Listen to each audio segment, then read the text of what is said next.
요한계시록에서 43절 다 같이 함께 읽겠습니다. 해골이라 하는 곳에 이르러 거기서 예수를 십자가에 못 박고 두 행악자도 그렇게 하니 하나는 우편에 하나는 좌편에 있더라. 이에 예수께서 이르시되 아버지 저들을 사하여 주옵소서. 자기들이 하는 것을 알지 못함이니이다 하시더라. 그들이 그의 옷을 나누어 제비 뽑을새 백성은 서서 구경하는데 관리들은 비웃어 이르되 저가 남을 구원하였으니 만일 하나님이 택하신 자 그리스도이면 자신도 구원할지어다 하고 군인들도 희롱하면서 나와 신 포도주를 주며 이르되 네가 만일 유대인의 왕이면 네가 너를 구원하리라 하더라. 그의 위에 있는 유대인의 왕이라 쓴 패가 있더라. 달린 행악자 중 하나는 비방하여 이르되 내가 그리스도가 아니냐 너와 우리를 구원하라 하되 하나는 그 사람을 꾸짖어 이르되 내가 동일한 정죄를 받고서도 하나님을 두려워하지 아니하느냐.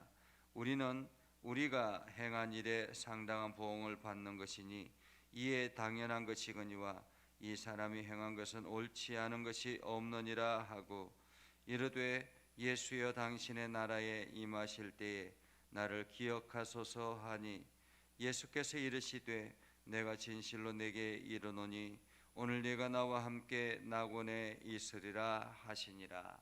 아멘. 오늘도 하나님의 은혜가 여러분의 삶에 가득하기를 바랍니다. 여러분들이 오늘도 하나님의 능력을 경험하고 이를 통해서 주의 영광을 드러내는 복된 하루가 되기를 주님의 이름으로 축복합니다. 예수님께서 십자가 위에 달릴 때였습니다. 얼마나 고통스럽고 힘이 들겠습니까? 육체는 살점이 찢겨 나가는 그러한 아픔, 우리가 가히 상상할 수 없을 정도로 엄청난 고통에 시달리고 있죠. 다리와 팔에, 손에, 손목에 못이 바뀌어서 그것이 매달려 있으니 얼마나 고통이 심했겠습니까? 그러한 가운데서 그들을 예수님을 비웃는 사람들이 오늘 있습니다. 오늘 성경에 보면 해골이라 하는 곳에 이르러 거기서 예수를 십자가에 못 박고 두 행악자도 그렇게 하니 하나는 우편에 하나는 좌편에 있더라 라고 이야기합니다. 그러면서 34절 35절에 보면 이에 예수께서 이르시되 아버지여 저들을 사하여 주옵소서 저들이 하는 것을 알지 못함입니다 하고 하나님 앞에 기도하는 예수님의 모습을 보고 오히려 그 옆에 있는 사람들, 그 아래에서 구경하는 사람들이 이야기합니다. 비웃어 이르되 저가 남을 구원하였으니 만일 하나님이 택하신 자 그리스도이면 자기도 구원할지어다 라고 이야기합니다. 남을 구원하였으니 자신도 구원할지어다. 그가 그리스도이면 이라고 말하죠. 그가 그리스도이면. 여기서 구원이 무엇인가 라는 생각을 해봅니다. 보통 일반 사람들이 구원하면 어려운 문제에서 해결되었음을 말합니다.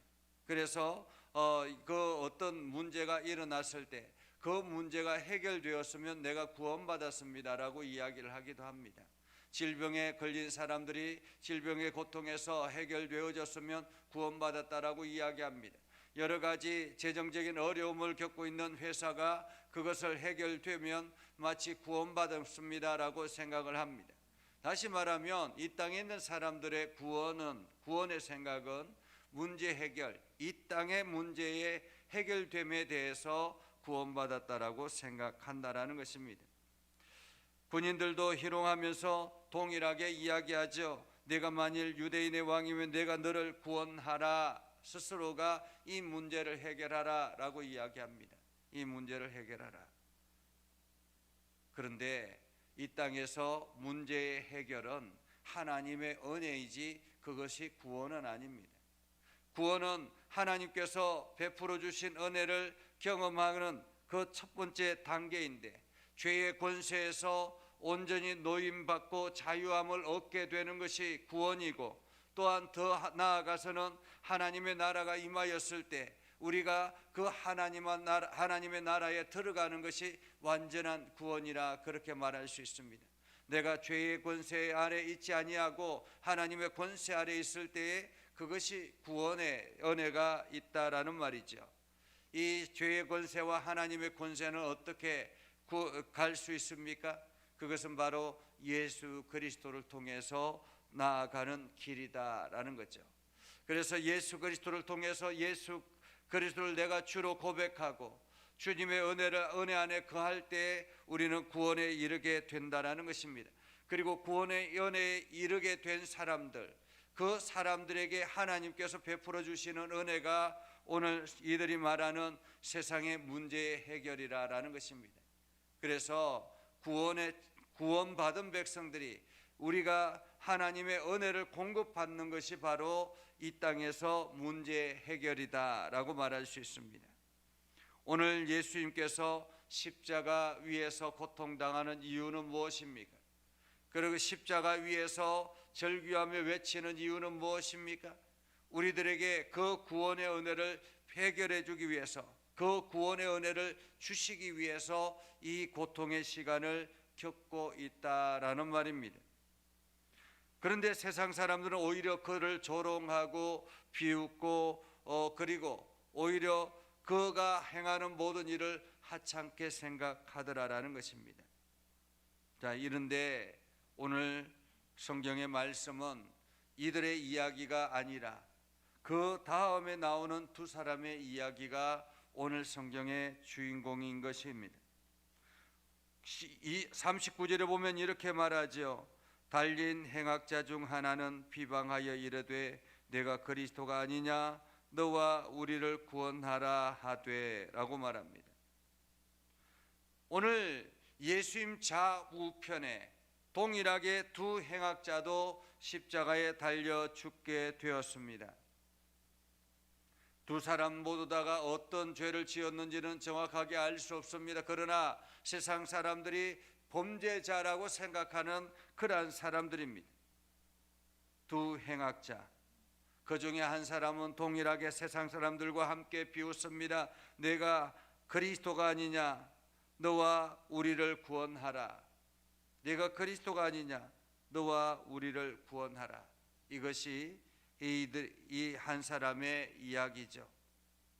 그러나 또 한 사람은 이렇게 이야기합니다. 40절 41절에 보면 하나는 그 사람을 꾸짖어 이르되 네가 동일한 정죄를 받고서도 하나님을 두려워하지 않느냐. 오히려 그 행악자에게 꾸짖어서 이야기합니다. 야, 내가 나와 동일한 정죄를 받고서도 하나님을 두려워하지 않느냐. 우리는 우리가 행한 일에 상당한 보응을 받거니와, 다시 말하면 우리는 우리가 행한 일에 대해서 정당하게 지금 죄의 심판을 받고 있는 것이다라는 말이죠. 자기의 죄를 인정하는 것입니다. 그러나 이 사람은 옳지 않은 것이 없었느니라. 이 땅에서 예수님께서 살아왔던 모든 삶, 그 삶을 이 사람은 인정하고 있는 것입니다. 예수님께서 행하신 그 일들 중에서 옳지 않은 이것이 하나도 없더라라는 것이요. 그리고 십자가에 달려 죽을 만한 이유가 하나도 없었다라는 말입니다. 그렇기 때문에 그가 예수님에게 이렇게 요청하죠. 당신의 나라에 임하실 때 나를 기억하소서. 당신의 나라에 임하실 때에 나를 기억하소서. 오늘 이 한 사람은 이 땅에서의 문제가 아니라 그 다음 나라, 하나님의 나라, 예수님의 나라, 예수님이 이끄는 그 나라가 있다라는 것을 오늘 인정하고 있는 것입니다.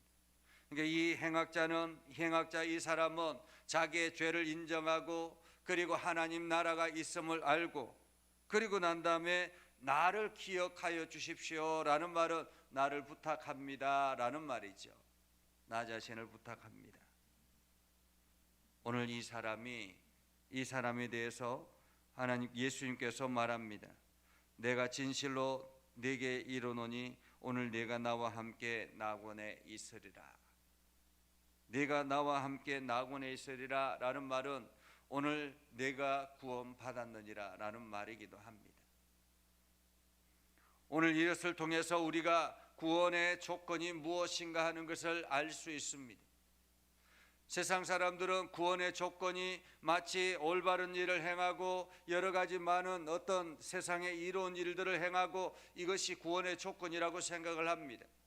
그러나 오늘 하나님께서 인정하는 구원의 조건은 예수 그리스도입니다. 예수 그리스도를 주로 고백하고 그분이 하나님 나라의 주인공임을 기억하고 그리고 그분께 내 자신의 삶을 온전히 드릴 때에 그가 바로 구원을 얻게 된다라는 말입니다. 세상에 어떤 삶을 살았든지 간에 세상에 어떤 삶을 살았든지 간에 거기에 대해서 하나님께서 묻지 않는다라는 말이죠. 내가 과거에는 어떤 삶을 살았는지 하나님께서 묻지 않는다라는 것입니다. 오늘 두 행악자 중에 한 사람은 버림당하고 또 한 사람은 구원받는 은혜를 경험하게 되는 것, 그것은 세상의 조건의 문제가 아니라라는 거죠. 그 입술을 통해서 무엇을 고백하느냐가 더 중요하다라는 것입니다. 그러면 사람들은 그렇게 이야기합니다. 내가 예수를 믿고 난 다음에 내 마음대로 살다가 아니면은 내 마음대로 살다가 그냥 마지막에 구원을 받으면 되지 않겠습니까? 라고 이야기합니다. 그런데 어디 그것이 쉽습니까? 자기가 언제 하나님 앞에 부름받을지 그리고 마지막에 과연 예수 그리스도를 주로 고백할 수 있는 사람일지 어떻게 알겠느냐라는 것입니다. 그래서 오늘 우리는 예수 그리스도를 주로 고백하고 그리고 난 다음에 우리가 살아갈 때에는 그때는 구원받은 백성이 살아가는 것이기 때문에 과거의 우리의 삶과는 다르게 살아야 되는 것이죠. 그래서 예수 믿는 사람들은 예수 믿지 않는 사람들과 다르게 살아야 되는 이유가 우리는 구원받은 백성이기 때문에 세상 사람들과 차원이 다른 세계를 살아가는 것입니다. 그리고 우리는 날마다 하나님의 은혜를 공급받으며 살아가기 때문에 세상 사람들과 다르게 살아가는 것입니다. 오늘도 하나님께서 베풀어 주신 은혜와 하나님이 주시는 그 복을 받아 누리기 때문에 우리는 세상 사람들과 다르게 살아가야 되는 것입니다. 어떻게 살아가야 합니까? 하나님께서 말씀하시는 대로, 예수님께서 말씀하시는 대로 우리가 내 이웃을 내 자신과 같이 사랑하며 그들을 위해서, 그들의 헐벗음을 위해서 우리가 나누고 베풀고 그들을 섬기는 것입니다. 그래서 구원받은 백성들이 하나님의 은혜를 공급받아서 구제하는 것, 이것은 주의 복음을 위해서 하나님 나라를 확장하기 위해서 주어지는 것이죠. 그런데 세상 사람들은 마치 교회가 구제해야 되는 일이다라고 생각합니다. 구제는 하나님의 나라를 위해서 온전하게 우리가 쓰임받는 하나님의 은혜의 축복의 통로가 되는 것이다 라는 말이죠. 그래서 오늘 두 사람 중에 한 사람은 구원의 은혜를 입고 함께 예수님과 함께 나아가는 삶을 살았다면 마지막에 어떤 사람은 동일하게 세상 사람들과 동일하게 예수를 비방하며 조롱하는 그 자리에 서서 결국에는 심판의 대상이 됐다라는 것을 볼 수 있습니다. 두 사람이 동일하게 죄인이었지만 한 사람은 구원의 은혜를 경험하고 한 사람은 심판의 대상이 되었다라는 거죠. 오늘 여전히 우리는 구원의 은혜를 경험한 사람들입니다. 우리는 다르게 살아가야 될 이유가 있는 것입니다. 하나님 나라를 꿈꾸며 하나님 나라를 향해서 달려가는, 그리고 하나님이 주시는 은혜와 복을 우리가 받아 누리는 그러한 삶을 살아가는 조건이 갖추어진 사람들이라는 거죠. 그래서 오늘도 여러분이 살아가는 모든 삶 속에 하나님의 은혜와 복이 넘쳐나게 되는 것입니다. 그래서 여러분들이 오늘도 그 은혜와 복을 마음껏 누리며 살아가는 복된 하루가 되기를 주님의 이름으로 축복합니다. 기도하겠습니다. 거룩하신 아버지 하나님, 오늘도 우리 가운데 함께 하시고 하나님의 은혜를 부어주셔서 믿음 안에 서게 하시고 하나님의 영광을 드러내게 해주심을 감사드립니다. 하나님, 우리가 매 순간마다 예수 그리스도를 나의 구주로 고백하고 예수 그리스도 안에서 살아가는 우리의 삶이 되게 하옵소서. 힘들고 어려운 환경 속에서도 오늘도 하나님의 은혜를 구하며 나아가는 거룩한 백성임을 기억하며 오늘도 우리가 구원받은 백성으로서 세상 사람들과 다르게 살아갈 수 있도록 하나님 저희들에게 지혜를 허락하여 주시옵소서. 하나님의 능력을 허락하여 주시옵소서. 하나님의 긍휼하심을 허락하여 주시옵소서. 그래서 오늘도 하루도 참으로 복된 하루, 행복한 하루, 은혜가 가득한 하루가 되게 하여 주옵소서. 예수님의 이름으로 기도드리옵나이다. 아멘. 이제는 우리 구주 예수 그리스도의 은혜와 하나님 아버지 극진하신 사랑과 성령님의 감화 감동 역사 위로 교통하시며 은혜가 주의 말씀 의지하며 나아가는 구원의 백성들 위에 저들이 하는 모든 일들 위에 영원토록 함께 하옵시기를 간절히 축원하옵나이다. 아멘.